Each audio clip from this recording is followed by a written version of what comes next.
Bienvenidos a las clases virtuales de comunicación. Hola jóvenes, ¿cómo están? Qué gusto volver a encontrarnos. Bienvenidos una vez más a la plataforma educativa de Lexicon. Esta herramienta está disponible con el objetivo de que puedas reforzar tus aprendizajes. En esta oportunidad vamos a hablar sobre los sinónimos y los antónimos. Esto nos permitirá comprender las diferencias y tipos de cada relación semántica. Con ello lograremos emplear con mejor precisión los términos de acuerdo al contexto y ampliaremos nuestro vocabulario, lo cual hará que nuestra redacción de textos y nuestra comprensión de textos sea mejor cada día. Bien, vamos a comenzar y para ello vamos a abrir nuestro libro de aptitud verbal en la página 8. Vamos ahora a leer esta nota. Mamá, salí a hacer hora con las chicas un rato. Regreso al toque. ¿Me guardas cena? ¿Ya? Gracias, te quiero, mami. Daniela. ¿Logras comprender a plenitud el sentido de esta nota? ¿Qué partes se te hacen más difícil comprender? ¿Qué términos encuentras tú un poquito diferentes al que tú realizas? ¿Qué otras palabras puedes utilizar para reemplazar los términos resaltados de forma que el texto sea más entendible? Podría ser, mamá, salí a pasear con las chicas un momento. Regreso rápidamente, regreso pronto, me guardas la cena, ¿ya? Hay términos que tienen equivalencia, ¿no? En cuanto a su significado, en cuanto a su sentido. Y cuando hay esa correspondencia, esa similitud, esa semejanza, nosotros decimos que las palabras son sinónimas. Pero si por lo contrario los términos tienen una relación semántica de oposición, es decir, sus significados presentan oposición, entonces nos encontramos con palabras antónimas. Bien, ahora vamos a conocer qué son los sinónimos y los antónimos y la clasificación que existen de estos términos. Bien, conozcamos qué son los sinónimos. Primero, son aquellas palabras que mantienen una relación semántica muy similar y pertenecen a la misma categoría gramatical. Los sinónimos son palabras que tienen relación de semejanza y estas tienen que pertenecer a la misma categoría. Quiere decir que un sustantivo es sinónimo de otro sustantivo, un adjetivo es sinónimo de otro adjetivo, un verbo de otro verbo. No pueden haber, digamos así, una correspondencia entre un sustantivo y un verbo. No.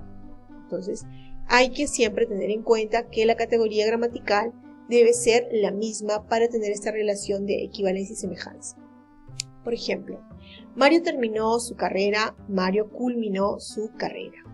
Terminó y culminó tienen un sentido muy semejante, muy parecido, y en esta oración pues pueden funcionar de la misma manera, de tal forma que el sentido de la oración no está cambiando. Entre los tipos de sinónimos nosotros encontramos los sinónimos absolutos, que son aquellos que tienen igual significado y se pueden reemplazar entre sí. Estos son los que, digamos así, son en menor cantidad, porque una relación de equivalencia muy cercana, pues no la hay. Casi siempre es una relación de semejanza. Pero veamos cómo funcionan los sinónimos absolutos dentro de un enunciado. Luz llegó temprano a su casa. Luz llegó temprano a su vivienda. Casa y vivienda son sinónimos. En este caso funcionan perfectamente. Se pueden intercambiar estas palabras de forma que el sentido de lo que se quiere comunicar no está variando, ¿no? Es muy cercana la relación que existe entre casa y vivienda porque representa el domicilio, el lugar donde se reside. Conozcamos ahora la siguiente clase de sinónimos. Son los sinónimos relativos. Estos poseen significado parecido, por ello pueden sustituirse entre sí solo en algunos contextos, no en todos. Por ejemplo, ellos tomaron fotografías a la cúpula de la iglesia. Ellos tomaron fotografías a la bóveda de la iglesia. Cúpula y bóveda son semejantes, pero su relación pues no logra funcionar en todos los contextos. Así, si yo me refiero a la bóveda de un banco, no puedo decir cúpula del banco, no se entendería. Bien, también existen los sinónimos con diferencia de grado, y estos tienen un significado semejante, pero muestran diferencia de intensidad. Por ejemplo, Hugo sintió mucha furia la vez que le robaron. Hugo sintió mucha irritación la vez que le robaron. Entre furia e irritación hay una semejanza, pero se entiende que furia es mucho más intenso que irritación. Entonces son sinónimos, pero hay una diferencia en cuanto al grado. Lo mismo se da con términos como tórrido y cálido, alegre, feliz, entre otros.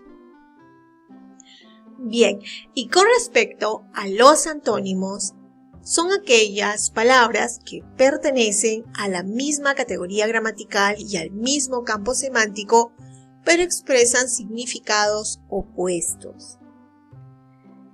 Por ejemplo, Claudia abrió la puerta de su cuarto, Claudia cerró la puerta de su cuarto. Podemos decir términos como inspiración, expiración, como veraz, falaz. Entonces son términos que tienen oposición en cuanto a su significado, y eso se llama oposición semántica. Veamos ahora qué clases y cómo se clasifican los antónimos. Los antónimos pueden ser antónimos gramaticales cuando se forman con prefijos de negación. Estos pueden ser im con m, des, dis, anti, contra. Por ejemplo, aquí en el término justicia, injusticia, se ha empleado el prefijo in. Honesto, deshonesto, acá deshonesto, ha empleado el prefijo des. Entonces, los antónimos gramaticales se forman a partir de la utilización de prefijos de negación. Luego encontramos los antónimos lexicales o absolutos, que son aquellos cuyos significados al relacionarse son totalmente opuestos. Por ejemplo, largo, corto, valiente, cobarde, optimista, pesimista, alegre, triste. Bien, encontramos también los antónimos lexicales relativos, que son aquellas palabras cuyo significado no expresan ideas totalmente opuestas. Hay oposición, pero no es total. Por ejemplo, brilloso y opaco, blanco y oscuro. Aquí la oposición está presente, pero no es total. Y eso se evidencia, por ejemplo, cuando yo me pongo a analizar blanco. No es blanco, pero no necesariamente la negación del blanco da como resultado lo oscuro. Hay una oposición entre blanco y oscuro, pero no es totalmente opuesto. Como en el caso, por ejemplo, de abierto y cerrado. No está abierto, entonces significa que está cerrado. No está brilloso, pero tampoco significa necesariamente que esté opaco. Pero sí encontramos y percibimos que sí, efectivamente hay una oposición de estos términos, pero no es extrema, ¿no? Encontramos también los antónimos complementarios, que son aquellos cuya oposición o negación entre los términos necesariamente supone la afirmación del otro. Por ejemplo, abierto, cerrado. No está abierto, por ejemplo, esto se diferencia del anterior, sí es opuesto totalmente. No está abierto, entonces cerrado. No está casado, entonces significa que está soltero. Entonces, la negación u oposición de uno supone la afirmación del otro.